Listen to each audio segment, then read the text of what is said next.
Right, so we've had the first test between the British and Irish Lions at long last, and yeah, I guess the result probably wasn't too much of a surprise. I think, yeah, if when you consider the state of Australian rugby and the strength of the English, Irish, and even Scottish rugby unions, I think this was kind of this was the type of game that we sort of expected, and yeah, look, by all accounts, the Lions deserved to win. Look, the Wallabies did manage to close the gap, right, in the last part of the game, but.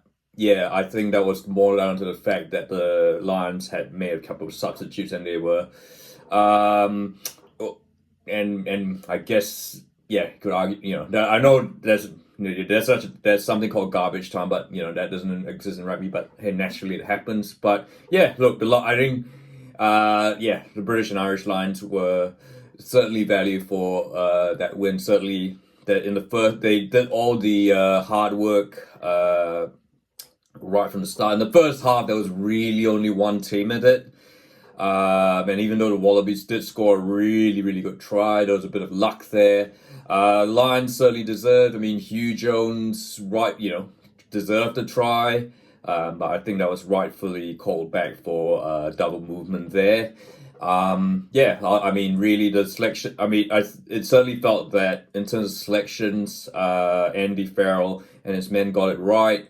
I mean, whereas, for Joe Schmidt, you might need to, Joe Schmidt may need to look at who he starts in what is now a pivotal game at the MCG.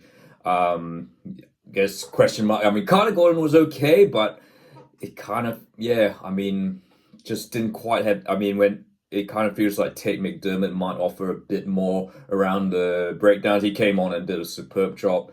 When he came on, I kind of felt he probably should have come on a little bit earlier given the gap in the game. But yeah, that in any case, Look, I mean, let's talk about the Lions. Look, defensively, in line out scrums, they absolutely dominated. The back line was superb. It's the advantage, or when you have a midfield combo, Russell to Tuipulotu to Jones that knows how to play with, that knows each other really well. It's of enormous advantage, and they, I mean, you couldn't even, I mean, off the top of your head, you couldn't remember that who was playing in the centers for the Wallabies. It was quite convincing and it was quite dominating, and look, the outside, of course, I know there's.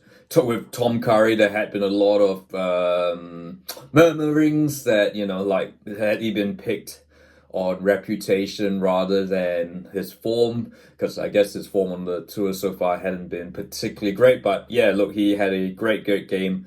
Last night certainly helps when you have Ty Burn and Jack Conan surrounding you. So and Itoje was always excellent as usual.